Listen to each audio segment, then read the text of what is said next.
Last season, Chelsea signed 12 new players with a whole host of young talent coming through the door to give Maurizio Pochettino a really tough task as manager. On the pitch, there were mixed results, meaning a mutual agreement was made with Todd Bohley to see the Argentine step down at the end of the season. In real life, they've appointed former Leicester City manager Enzo Maresca, but instead of him coming in today, I will be taking the reins to see what I can do with Chelsea in this real-time rebuild using an updated database. So guys, here we are in game right now, ready to start the 2024-2025 season with Chelsea. We've already been in over the summer. We have transfer budgets, but we have an updated Premier League as well. We are ready to rock and roll, and we have some updated transfers to talk to you guys about. And I wanted to kind of go down the route of what Chelsea are trying to do in real life, keep the under-23s as the core, and obviously try and clear out some of the deadwood. Now, if we go over to the transfer history page, you can see I've made £90 million in this window, and we've only spent 12.75. I'm trying to balance the books just a little bit, and if you look at the fees, you can see some of the players that we have let go. 𝘼𝙗𝙤𝙪 already departed to Newcastle United. That wasn't something I did. That was already done and dusted. We have sold Raheem Sterling to Spurs, and of course we play Spurs in the first game of the season. We sold Raheem Sterling to Tottenham for £27.5 million. He's still young, Sterling. He could have potentially done a job for us, but when you see the tactic, he doesn't fit in it because we're not actually using wingers. So we sold him to Tottenham, got his wage off the books, which was really, really good. Now, I wasn't sure what I wanted to do with striker, and I asked my chat, because we did this save live on Twitch, I asked my chat what they wanted me to do with this man, Romelu Lukaku. They voted for me to sell him. They didn't want to see Lukaku at Chelsea anymore, so we sold him. Real Madrid came calling for him. Don't ask me why or how, but he moved to Real Madrid for 25 million. Again, I'm sure you're probably thinking as Chelsea fans, these aren't good fees for these players, but ultimately with the amount of wages that we were able to save on these guys, it was supremely important. We also sold Malang Sarr for £3 million as well. Murray Hutchinson has gone to Tottenham as well. And then on the incoming side of things, we signed this man, 𝘼𝙗𝙤𝙪. I think he could be our new centre forward going forward. Great bravery, good determination, good finishing attributes where they need to be. He's 20 years of age, nice physicals, 9 caps for the Ivory Coast as well, and he's only on 70k versus the hundreds of thousands that Lukaku was on. So yes, there's a drop off in current ability, but I think he has the potential to be a fantastic player for us moving forward. Now, I mentioned the tactic, guys, and if we go and take a look at the tactic, this is kind of what I've put together here, and we do have that spot up there where we need to make a addition of 𝘼𝙗𝙤𝙪. So this will be our starting 11 moving forwards. I think this is kind of how I'm set up for the season. Actually, I lie, Petrovic is going to start instead. So this is how we're actually set up. Petrovic is going to start in goal for us. I don't really like Sanchez. I don't really like Kepa. This is what we are going to do. At the back, I kind of want a back three because I think Chelsea have some really good defensive talent. We're going to go for Fofana, Chalobah and Colwill as the back line. 2 English lads in there is really, really nice to see. Then with this Chelsea team, I'm going to try and keep Reece James fit. Of course, he is the club captain. I want him to dominate up this right-hand side. I want him to have free reins to do whatever he wants. He's a complete wing-back, but he needs that support in there. Hence the wide centre-back of Fofana. Hence Caicedo sitting there as a defensive midfielder because I think he is the best defensive midfielder in the game this year. And then on the other side, we've got Ben Chilwell in the left-back spot.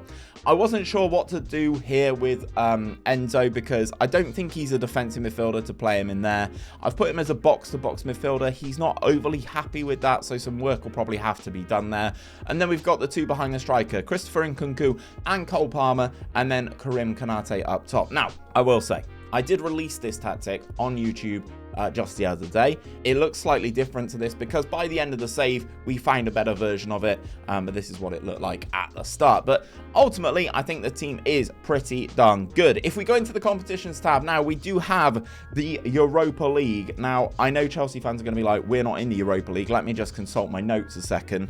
We're in the Europa League due to Man City winning the FA Cup last season in this world. City won it, so because of the league and the way it all formatted, we managed to get into the Europa League, which with these updated databases, you can't do a lot about the clubs and what happens in these cup competitions.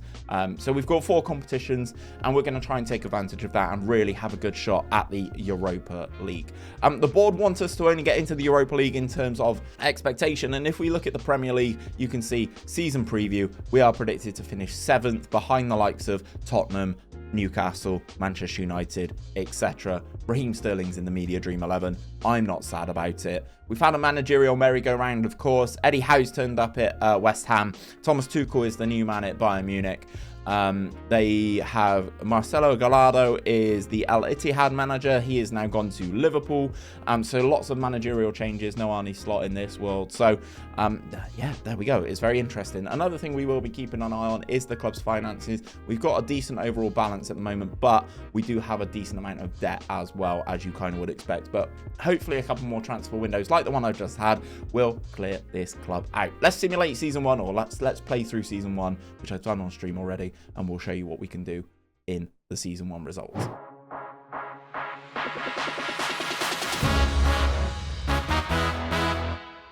Domestically, we started pretty slow, and our first game of the season against Spurs really set the tone for the campaign. Raheem Sterling gave Tottenham the lead because, of course he did, after a poor touch from Wesley Fofana.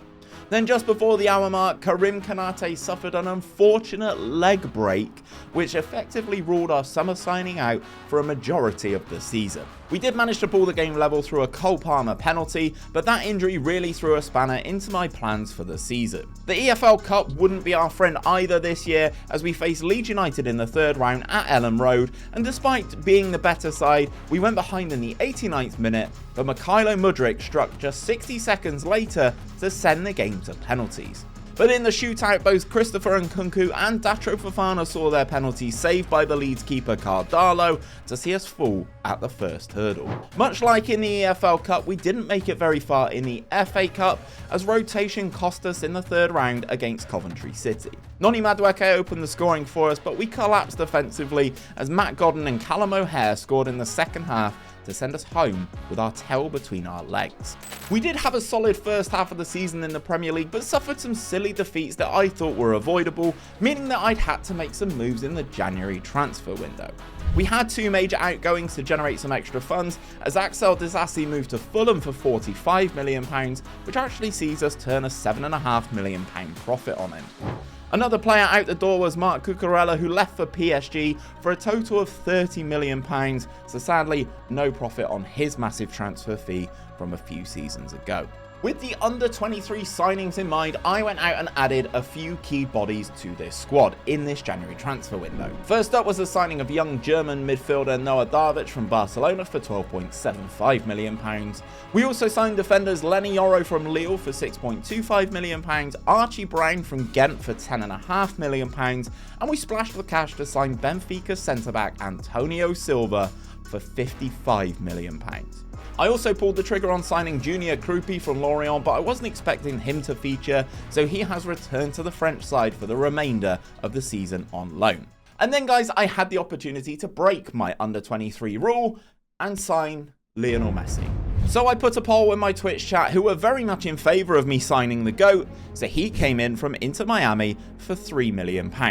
Once Leo came into the side, it seemed like our mentality completely changed and we started to clock up wins like they were going out of style. We even went on a run of 9 wins in a row throughout February, March and April to see us fly up the table and end with a 3rd place finish, collecting 82 points to finish 10 behind eventual winners Liverpool.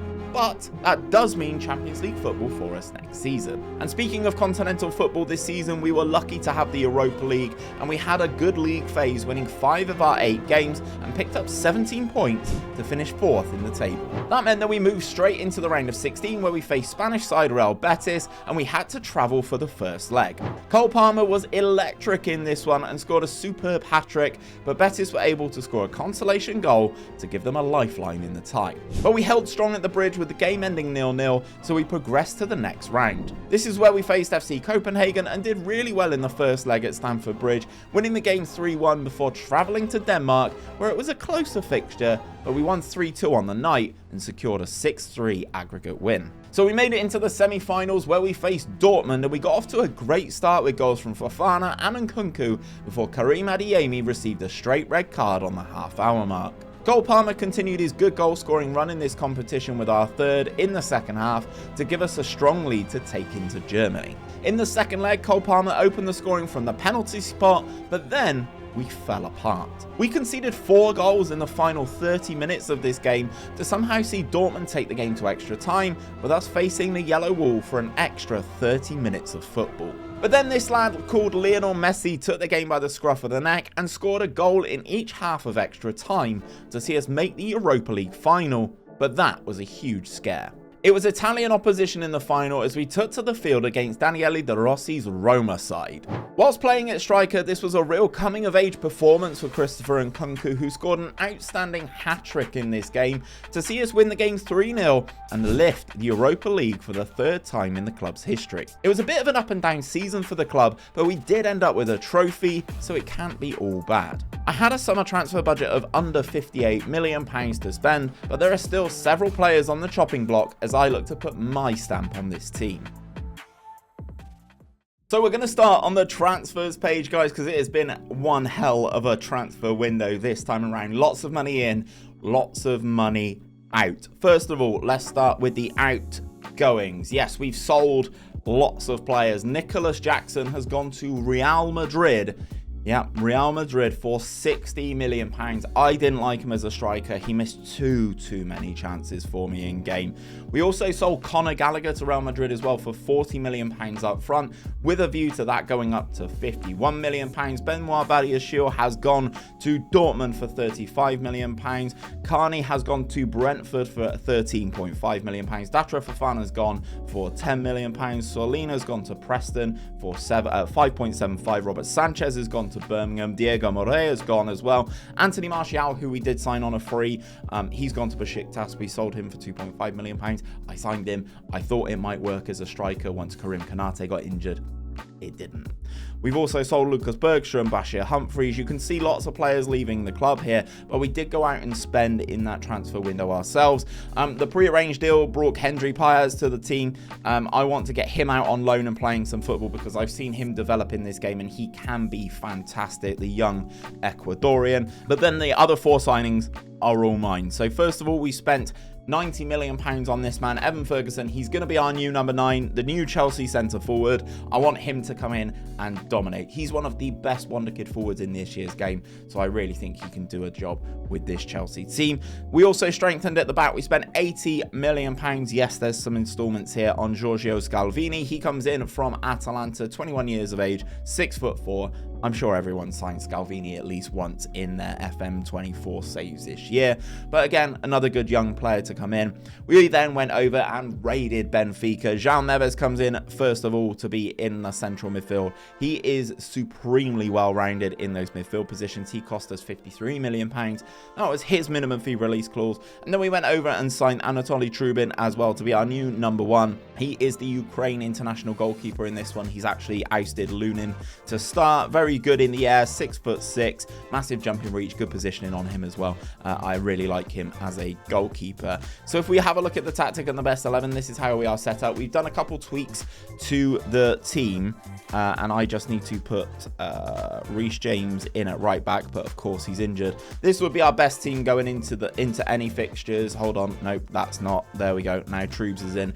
Trubin, Fofana, Scalvini, Silva, James, Caicedo, Chilwell. We've also got Enzo Fernandez, not Bruno Fernandes, Messi, Palmer, and then Evan Ferguson up top. It's going to be a real good season for us. I have a feeling, bearing in mind I have already played this out on stream.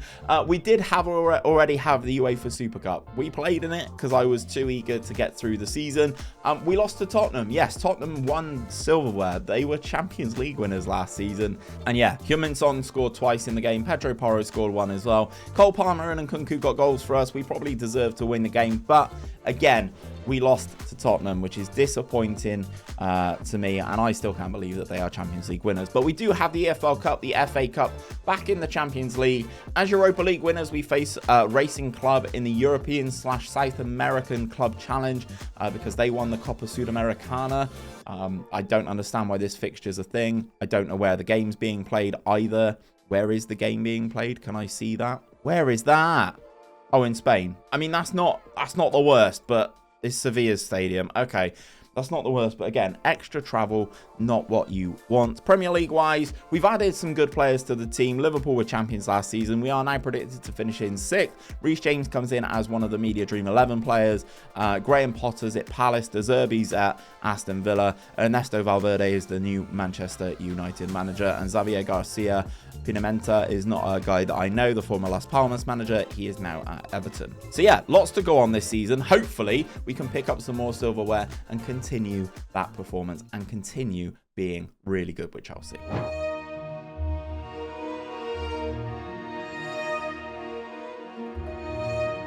Season 2 had lots of silverware on offer, and the second trophy that we had was the Euro South American Club Challenge, where we take on last season's Copa Sudamericana winners, Racing Club from Argentina. This one was a complete mismatch, and we ripped them apart from the opening minute, rattling in 8 goals on the night to pick up our first trophy of the season. And then just before the transfer window slammed shut, we dipped into the transfer market again to bring in transfer listed João Felix for just £10.75 million, which seemed like an absolute no-brainer at that price. And we then activated the £99 million minimum fee release clause for Dutch defender 𝘼𝙗𝙤𝙪 from Ajax to give us options at both centre-back and also left wing-back. In the domestic cups, Liverpool were our kryptonite this season. First, we were dumped out of the EFL Cup at Anfield with a horrible showing, seeing us lose 5-0 on the night, and that result even prompted Chelsea players to pay for the supporters who made the trip to Anfield. Then, later in the season, we had to travel to Anfield again, this time for the FA Cup, and whilst the scoreline was different, the result was still the same, with Diogo Jota and Luis Diaz scoring in extra time to see Liverpool progress. In the Premier League, we had a mixed start to the campaign, either blowing teams away or failing to convert the chances that we created. After the summer signing started to settle, our form took a massive upturn, and we even went on an 18-game unbeaten run that spanned from the end of September through to February. Summer signing Evan Ferguson was the club's top goal scorer this season with 22 goals in all competitions, but if you watch the streams live, you will know that I was still very, very frustrated with him. One player I'm rarely frustrated by is club captain 𝘼𝙗𝙤𝙪, who actually played 47 times for us this season in all competitions and provided us with 7 goals and 15 assists from that right wing-back position. Our second half of the season was still pretty impressive, even with a few silly losses in there to the likes of Crystal Palace and Brighton, but we did secure the Premier League trophy with just 79 points. We narrowly beat Arsenal to the title by just a single point, but I felt like some of those 10 draws should have easily been 3 points throughout the course of the season. And finally, this year we had the club's return to the Champions League, where we had a very positive league phase, winning 5 of our 8 games to finish 7th in the table and automatically qualified for that round of 16. After the knockout fixtures were played, we were drawn against Napoli, a side that we did beat 3-0 in the league phase. The first leg was in Naples, and it was a tight affair, with Cole Palmer scoring the only goal of the game in the second half. Evan Ferguson then extended that lead in the first half of the second leg, but Napoli were not done here. Victor Osimhen scored twice in the second half at Stamford Bridge to then send the game into extra time. And although despite battering Napoli, and I do mean battering Napoli in this one, we were going to go to the lottery of penalties until Giorgio Scalvini scored a 123rd minute header to send us into the quarterfinals. But if you look at these match stats, we really did hammer them in this one, so I think we deserved it. Next up was French side Nice, and we played out a 0-0 draw in the south of France before handling business at home, winning 3-1 in the second leg with goals from Palmer, Fofana and Lionel Messi. It was a massive fixture in the semi-finals as we drew Barcelona, and it would be a return to the Nou Camp for Messi in the first leg. That big Italian bastard Scalvini gave us the lead on the night with another header from a corner, but Ferran Torres scored in injury time to see us return home with the tile square.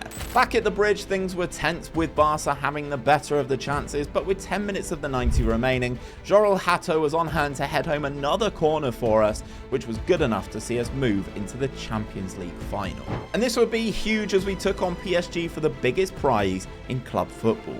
We took to the field with this one with little fear, and it was a true skipper's performance from 𝘼𝙗𝙤𝙪, who scored twice inside the opening 25 minutes to get us off to a fantastic start. Christopher and 𝘼𝙗𝙤 made it 3-0, and it was a party atmosphere in the stream, but PSG did come back into the game with goals from 𝘼𝙗𝙤 Muani and Asensio to give me a tough time to close out the game, but we managed to do it and lift the club's third Champions League trophy. Yes! Let's go! Which turned out to be the perfect moment in game for the GOAT to retire, despite having 1 year remaining on his contract. And believe me when I say, we will miss Lionel Messi in this team. I wanted to have one final season with this Chelsea squad, and over the summer we had another £82 million to make some more moves. So guys, transfer update going into season 3. I had to dip back a page because one of the players, we sold him real quick. 𝘼𝙗𝙤𝙪 Mudryk has gone to West Ham. Again, it's another winger who couldn't get into this team.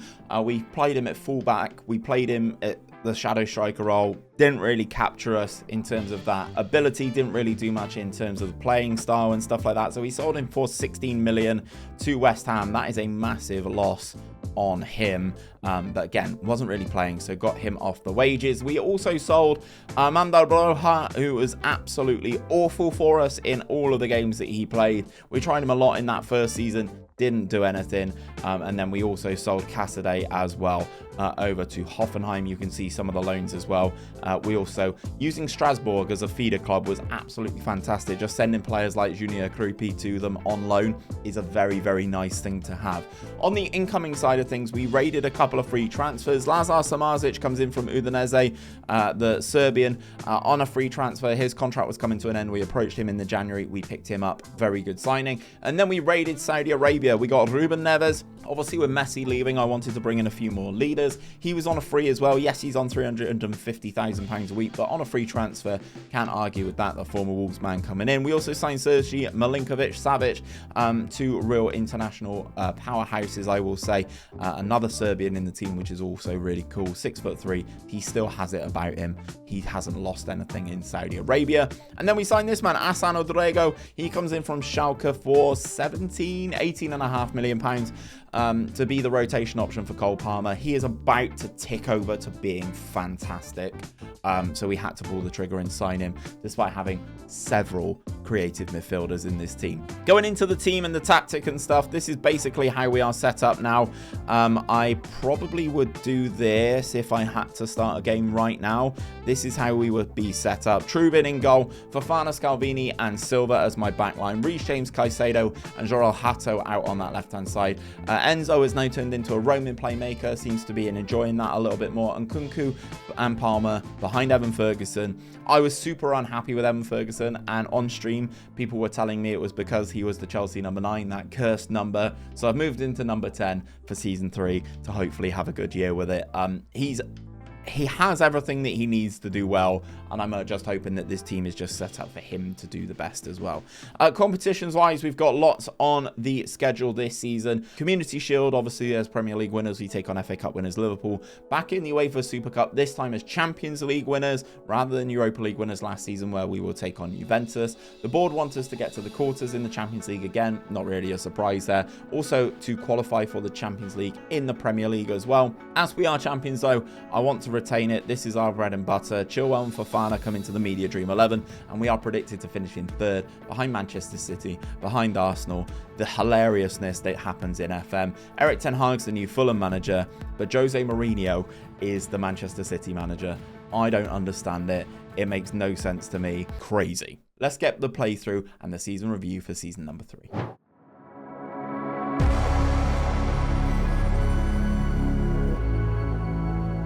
We opened the season with the Community Shield as we took on FA Cup winners Liverpool, and neither side were really at their best here, but we did manage to score the only goal of the game as substitute 𝘼𝙗𝙤𝙪 was on hand to tap home the ball from a Reece James cross. There was also another trophy up for grabs for us at the start of the season as we faced Juventus, but for a second season in a row we failed to impress in this fixture as the Italian side were very clinical in front of goal to run out 3-1 winners and lift the trophy. The next piece of silverware up for grabs is always the EFL Cup, and this season we ran through the first few rounds with wins against Plymouth, Manchester City and Sheffield United to make our way to the semi-final. But in our way was of course Liverpool, who we would face over 2 legs. We had to travel to Anfield for the first leg, and yet again in a cagey game, Liverpool came out on top with a new gen scoring the only goal of the game in the 84th minute. 𝘼𝙗𝙤𝙪 pulled us level quickly back at the bridge, but in the 89th minute, a Curtis Jones strike hit Antonio Silva and found its way past 𝘼𝙗𝙤 and into the back of the net to see Liverpool move into the final and us miss out on this trophy yet again. However, in the Premier League, we had a good time in our defence of the trophy, powering through a majority of the opposition in the early part of the season. Evan Ferguson was again the main man in front of goal and improved nicely from his tally from last season, bagging 29 goals in 44 appearances in all competitions and was again the club's top goal scorer. I also want to give a shout out to 𝘼𝙗𝙁, who had a low-key great season, which I didn't notice at the time when I was live. He actually played 44 games for us and provided us with 3 goals and 13 assists in all competitions from a combination of playing centre-back and left-back. After the turn of the year, we really took our game to the next level and only dropped 9 points in 18 games on our way to lifting the Premier League trophy for a second season in a row. We had a comfortable run in the FA Cup to make it to the semi-final where we faced Crystal Palace at Wembley. Palace scored twice in the first half, and then in the 50th minute, we even had 𝘼𝙗𝙤𝙪 save an 𝘼𝙗𝙗 penalty. That was a bit of a turning point in the game as we pulled a goal back via Ben Chilwell, but couldn't find a second to disappointingly miss out on the FA Cup this season. But for me, our biggest disappointment this year was in the Champions League, especially after winning it last year. We dominated for the most part in the league phase, winning 6 of our 8 games to finish 4th in the table and again qualify automatically for that round of 16. Here we faced Atletico and travelled to Spain for the first leg, where Eddie Nketiah of all people gave Atleti the lead just before half time, but Wesley Fofana was on hand to pull us level in the second half, heading home from a corner. Back at the bridge, things were much more routine as goals from Reece James, 𝘼𝙗𝙁𝙁 and Evan Ferguson saw us cruise into the quarter-finals. And for a second season in a row, we had to face Napoli in the knockout stages. The first leg was in Naples, and despite us being in control of this one, Victor Osimhen scored the only goal of the game to take a slender lead into the second leg. And in that second leg, Savio extended the Italian side's lead. Evan Ferguson scored for us just 10 minutes later, but we couldn't find a second goal to see us crash out of the competition with a 2-1 aggregate loss. Needless to say, I was furious on stream when this happened because that was a really disappointing end to this save, because I know this team is very much capable of going on to that next level. I think I've done a lot of the groundwork and it's in a really, really good place. And this is where I'm going to hand things over to you guys for you to carry on this save with this Chelsea team. Links to that will be on my Patreon, which will be down in that description. Please do go and check it out. It also supports me as a creator, which is greatly, greatly appreciated. And apparently, Lionel Messi's pretty good. Who'd have thought? If you want to watch more rebuild content of mine, guys, check out this playlist. It's all the rebuilds that we've done on this year's game.